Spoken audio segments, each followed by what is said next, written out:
itu kami filter dulu Mbak.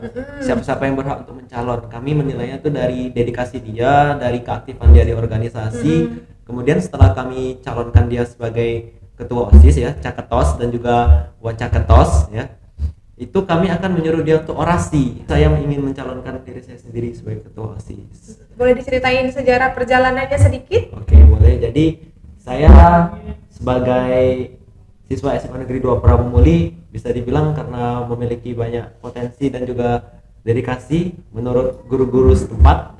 Jadi saya disuruh untuk mencalonkan diri sebagai ketua OSIS SMA Negeri 2 Prabu Muli. Harus siap dikritik.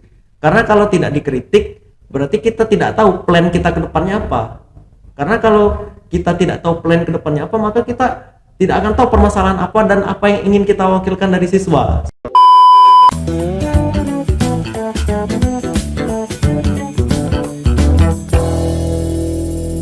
Hai, selamat pagi Zahran. Hai Sultan. Mbak Sherly kehadiran teman-teman dari SMA Negeri 2 Prabu Muli. Ada Zahran sebagai ketua OSIS dan Sultan sebagai koordinator sarana dan prasarana. Hari ini hari Sabtu libur ya sekolah? Ya, kebetulan Lagi sibuk libur. apa nih?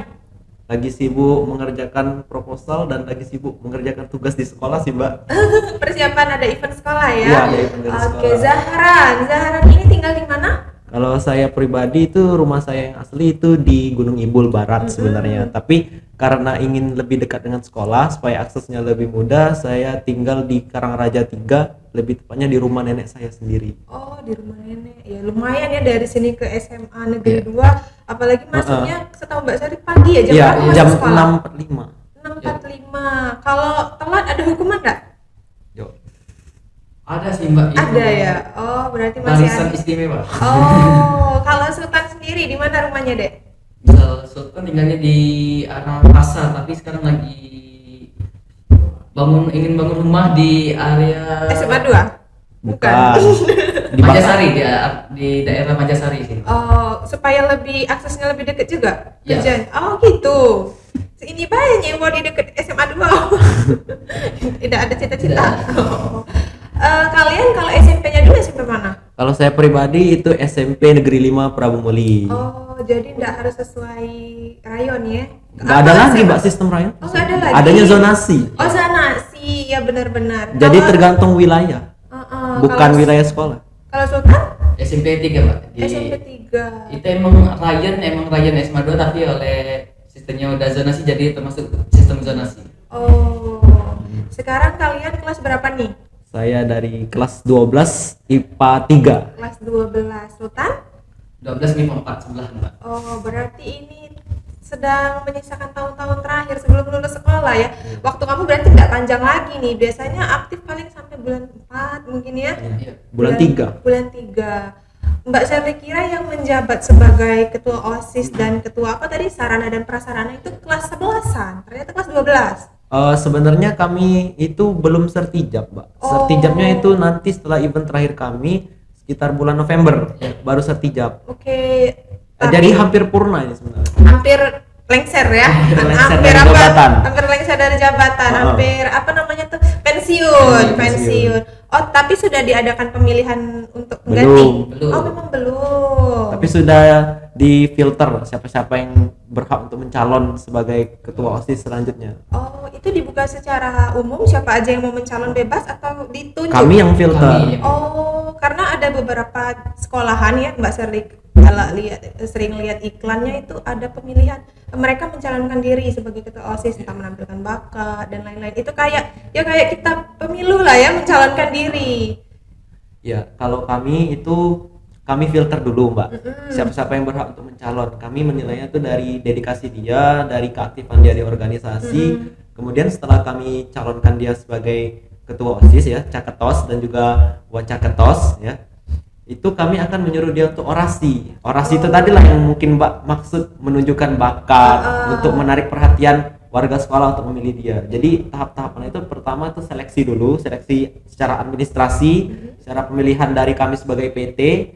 Kemudian yang kedua orasi, baru terakhir nanti pemilihan seperti pilkada. Oh, Seperti itu. Tapi itu masih butuh persetujuan kayak kamu mau nggak dicalonin jadi ketua OSIS gitu ya? Ya, Pasti. tentunya. Tidak ada unsur paksaan, Mbak. Oh, tidak ada unsur paksaan ya. Oke, berarti nanti setelah event sekolah baru ada pemilihan ketua OSIS dan seluruh organisasi lainnya Iya, bergantian. Karena kelas 12 ini mungkin mau siap ujian pastinya. Akan digantikan dengan adik-adik kelas 11 ya biasanya. Kelas 11. Nah, kalian berarti menjabat ketua OSIS dan ketua prasarana ini dari kelas 10? Kelas 11. Oh, kelas 11, dari kelas 11. Sudah hampir 2 tahun? Belum sih, baru hampir 1 tahun malah. Hampir 1 tahun ya menjabat ini ya. Gimana, ada kesusahan tersendiri enggak? Kamu kemarin siapa yang mencalonkan atau kamu mau mencalonkan diri sendiri? Tentunya saya ingin mencalonkan diri saya sendiri sebagai ketua OSIS. Boleh diceritain sejarah perjalanannya sedikit? Oke, boleh. Jadi saya sebagai siswa SMA Negeri 2 Prabumuli bisa dibilang karena memiliki banyak potensi dan juga dedikasi menurut guru-guru setempat. Jadi saya disuruh untuk mencalonkan diri sebagai ketua OSIS SMA Negeri 2 Prabumuli. Tapi di sisi lain saya ingin juga menjadi sebagai ketua OSIS SMA Negeri 2 Prabumuli. Seperti Supaya itu. apa? Agar saya dapat menampung aspirasi dari warga sekolah. Karena saya sering mendengar keluhan dari berbagai macam teman-teman saya dan juga siswa-siswi yang lain, dan saya ingin menampung aspirasi mereka semua agar pihak sekolah mendengarkan aspirasi dari mereka. Oke, bravo. Coblos nomor 3. Zahran. Untuk topik, Pak, sebenarnya Sultan juga mencalonkan diri. Mencalonkan diri. Lawan. Sekarang jadi kawan tapi. Dulu kamu memang dari awal pengen ikut organisasi. Ini organisasi kan? Iya. Organisasi OSIS. ini atau sempat tertarik ini jadi ketua OSIS juga kemarin? Sebagai wakil sih. Emang sebagai itu mencalonkan sebagai wakil calon ketua OSIS. Oh, itu. memang mencalonkan sebagai wakil. Aduh. Jadi akhirnya terpilih jadi ketua sarana dan prasarana ini gimana? Koordinator, Mbak. Koordinator itu dari pilihan Ketua OSIS. Tergantung ketua yang suara. pernah, ya.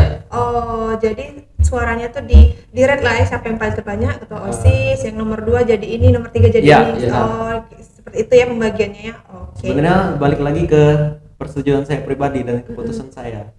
Tapi biar adil, jadi kami tergantung suara. Jadi suara terbanyak nomor 2 itu jadi sekretaris, gitu. gitu Ada ya. jadi yang bendahara. Nanti dia cocoknya jadi koordinator sarana prasarana seperti itu, Mbak. Nah, benar atau enggak nih yang dinamakan ketua OSIS itu sebagai oncaknya sekolah yang sering mengkoordinir segala hal yang kegiatan di sekolah lah, benar nggak tuh? Iya, benar. Benar ya? Jadi kami di SMA Negeri 2 Prabumuli itu ada 2, ada MPK dan OSIS. MPK sama OSIS itu 2 organisasi yang bekerja sama secara berdampingan. Tapi OSIS itu berfokus pada kegiatan. Jadi kegiatan baik internal maupun eksternal yang ada di sekolah itu dikoordinir oleh OSIS. Kemudian ada lagi yang namanya MPK. MPK itu Majelis Permusyawaratan Kelas. Jadi MPK itu mengurusi seluruh hal-hal yang berkenaan dengan siswa. Seperti misal siswa ada kendala, entah itu ada problem lah di kalangan siswa yang berkaitan dengan permasalahan siswa itu sendiri. Contohnya rambut panjang, yang kayak gitu, Mbak. Itu biasanya Jadi MPK itu yang koordinir. MPK itu seluruhnya anggotanya siswa ya? Iya. Siswa. Perwakilan Berarti- kelas. Oke, berarti mereka dapat tanggung jawab ya. Bukan kalau zaman dulu kan guru tuh yang sibuk-sibuk ngurusin yang rambut panjang dan lain-lain. Ini yang ngurus-ngurusin itu sekarang siswa, sudah ada timnya ya? Sudah ada timnya dari MPK. Nanti kalau MPK sudah nggak koordinir lagi, ya, baru kami serahkan ke pihak sekolah. Jadi istilahnya tuh guru itu cuman mengajar, sedangkan untuk seluruh kegiatan yang ada di sekolah itu diserahkan kepada kami semua. Oke, ada mungkin kalau dari sisi ndak enaknya jadi ketua OSIS apa? Sisi nggak enaknya, yang paling Apa mungkin sering dihujat ini gitu? kalau itu sudah biasa, Mbak. Sudah biasa. Itu sudah pasti. Karena kami, kalau prinsip saya, Mbak, sebagai ketua OSIS itu justru harus dikritik. Kalau Benar. kita sudah mencalonkan diri sebagai pemimpin, itu harus dikritik. Harus siap dikritik. Harus siap dikritik. Karena kalau tidak dikritik, berarti kita tidak tahu plan kita ke depannya apa. Karena kalau kita tidak tahu plan ke depannya apa, maka kita tidak akan tahu permasalahan apa dan apa yang ingin kita wakilkan dari siswa. Seperti Benar. itu. Kalau nggak ada yang mengkritik, kita nggak Iya. bisa mengevaluasi. Nggak bisa mengevaluasi. Jadi apa yang mau kita benarin lagi gitu kan? Benar. Jadi Iya, kalau sekaligus sebagai untuk motivasi lah ya. Iya, benar. Kalau Sultan sendiri, organisasi yang sedang Sultan jabat sekarang itu biasanya apa beda bentuk kegiatannya? Itu Sultan juga kan di OSIS ini kan sebagai koordinator sarana dan prasarana, jadi koordinator itu lebih ke khusus ke kerja lapangan, Mbak. Misal kayak Zaran kan itu lapangan dan sistem kayak proposal atau surat menyurat. Kalau Sultan lebih ke untuk lapangan seperti misalnya ada lomba, kegiatan lomba seperti Barang-barang perlengkapan harus diatur sesuai sedemikian rupa dengan proposal yang diajukan oleh Zahra. Begitu ya. Ada tim juga. Ada tim Ya, juga. Ada tim juga. Seksi perlengkapan. Seksi perlengkapan. Itu di bawah koordinir Sultan. Kalau wakil Zahran ini cewek atau cowok? Cewek, Mbak. Cewek. Namanya Wan Halisa Lubna. Nggak ikut ya hari ini ya? Karena sedang sakit, Mbak. Oh, sedang sakit. Semoga dia menonton podcast ini nanti. Cepat sembuh ya, Lisa. Kalau nanti video kita ini di-share ke teman-teman kalian lah, biar banyak yang nonton, yang like Iya, benar, ya. Mbak, benar. Tolong bantu di-subscribe juga YouTube Palom Tek Prabu Muli, oke? Nah, teman-teman, sekarang Mbak Sherly dengar katanya lagi mau persiapan event Semanda ya? Iya. Yang keberapa ini? Yang ke-10.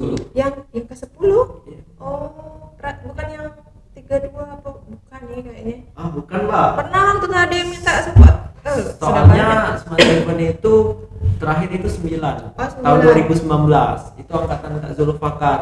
Berarti ini bukan kegiatan setiap tahun? Bukan. Oh, kira kegiatan setiap tahun. Soalnya waktu itu ada sekolah yang minta bantuan kegiatan juga, dia sudah berapa kali gak itu, nah lebih dari 9, berarti bukan ini, salah Pak. Sebenarnya proker ini bisa dibilang setiap tahun juga, tapi itu tergantung kondisinya. Kayak tahun 2011 kalau nggak salah, atau 2010 itu namanya bukan Semanda Event, tapi Final Fantasy kalau salah, atau fantasi kayak gitu, Mbak, bukan Semanda Event namanya. Jadi tergantung ketua OSISnya sebenarnya. Mau ngadain kegiatan apa. Kayak tahun 2022 kemarin itu bukan Semanda Event.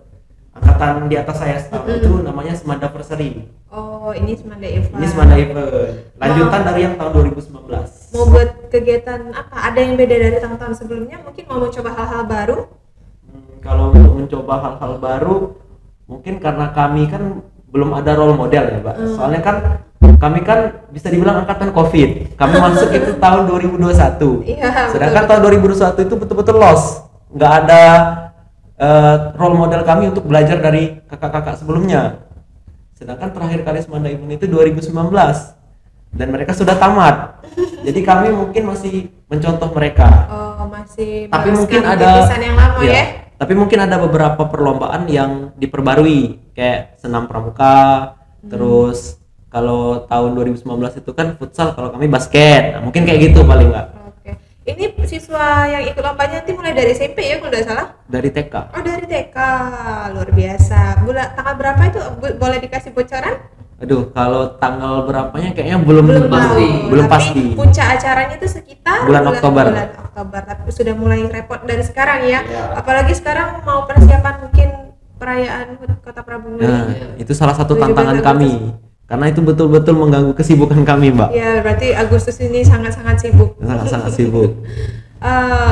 Kalau kita bahas tentang tanggung jawab kalian di sekolah sebagai orang yang dipercaya sekolah ya, Yeah. untuk mengkoordinir sekolah, ada tantangan tersendiri. Aku ini kayaknya nggak bisa ini sih, harus jadi contoh yang baik. Aku jadi kayak aktivitas kalian itu menjadi terbatas, ngerasa Iya, kayak itu benar. Benar. Ngerasa seperti itu karena kita sebagai ketua OSIS dan juga yang ada di sebelah saya sebagai koordinator, itu kan kami kan menjadi ikon lah, representasi dari siswa Semanda. Jadi kami itu betul-betul disorot, apapun yang kami lakukan itu menjadi contoh bagi teman-teman yang lain. Misal kalau kami pakai sepatu ke dalam kelas misalnya kan, itu sebagai contoh ya Pak. Kalau kami pakai sepatu ke dalam kelas, pasti yang lainnya juga ikut pakai sepatu ke dalam kelas. Toh ketua OSIS juga pakai sepatu ke dalam kelas. Benar. Nah, maka kami betul-betul harus mentaati seluruh peraturan yang ada di SMA 2 sesuai sebagaimana ketentuannya. Karena kami di sini sebagai tolak ukur dan sebagai contoh. Dan itu kalian tidak merasa terpaksa ya, karena itu sudah jadi Iya, tanggung jawab iya. kalian. Hitung-hitung juga melatih kedisiplinan kami lah. Sebagai pembelajaran untuk kami sendiri. Dan belajar menjadi seorang pemimpin sedari dini. Iya. Siapa tahu akan mencalonkan diri sebagai Menteri Pendidikan. kira ketip tadi. Oke, berarti sebentar lagi mau persiapan kuliah, ada rencana mau kuliah Ya, atau mau cari kerja? langsung kuliah. Kayak kuliah. Ngomong-ngomong masalah tentang ketua OSIS, beberapa waktu yang lalu Mbak Sally juga sempat undang. Dia itu alumni ketua OSIS SMA Negeri 3 Prabu Muli.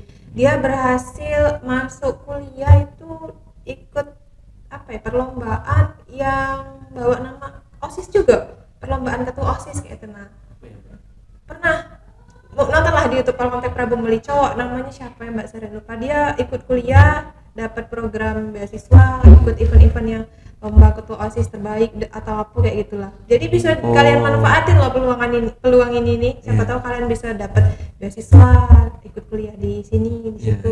Bisa dimanfaatkan. Bisa. Ya. Nah, Mbak Sally pengen tahu nih kira-kira hobi dari kedua lelaki ikonnya SMA Negeri 2 ini apa sih? Kalau Sultan hobinya apa deh? Main basket kebetulan. Main basket. Di sekolah juga eskulnya basket. Iya, eskul basket. Eskul. Kalau Zahra? Main basket kebetulan. Basket juga. Kebetulan eskul basket juga sama. Oh iya sih tinggi. Tapi sama banyak sih hobi saya pribadi. Selain bermain basket, saya juga bisa bermain piano, keyboard, dan itu sebagai hobi. Karena kebetulan saya juga kursus di Franseva Music School Sampai dari sekarang? TK Oh, dari sampai TK. terakhir tahun 2020. Pasti sebelum udah COVID. lihai ya pasti. Bisa dibilang. Tapi tidak saya fokuskan ke sana karena Sibuk. cuman sebagai Hobi. untuk refreshing. Karena saya juga sering memainkan lagu-lagu klasik kayak Canon Indie, For Alice. Karena itu betul-betul merefresh otak, Mbak. Berarti di rumah sering main piano? Sering. Sering main Kalau piano. lagi gabut, kalau lagi stres, Kalau Sultan biasanya mengisi kekosongan apa? Apalagi kalau sudah stres dengan kegiatan sekolah biasanya ngapain?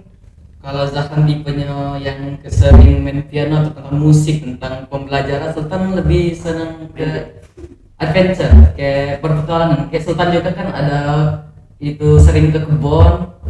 Kirain Ada kebun. hacking, kemah bukan? Nah, itu Sultan juga kebetulan ada kebun jeruk itu milik keluarga, jadi sering agak luas, jadi sering kayak berpetualang walaupun nggak terlalu ke hutan-hutan, tapi sering mancing atau ke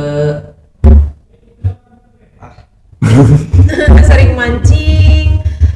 Lalu metik jeruk. penting jeruk. Itu di daerah mana tempatnya? di area kebun durian, Mbak. Oh, tidak terlalu jauh ya, Mbak Iya. Sari.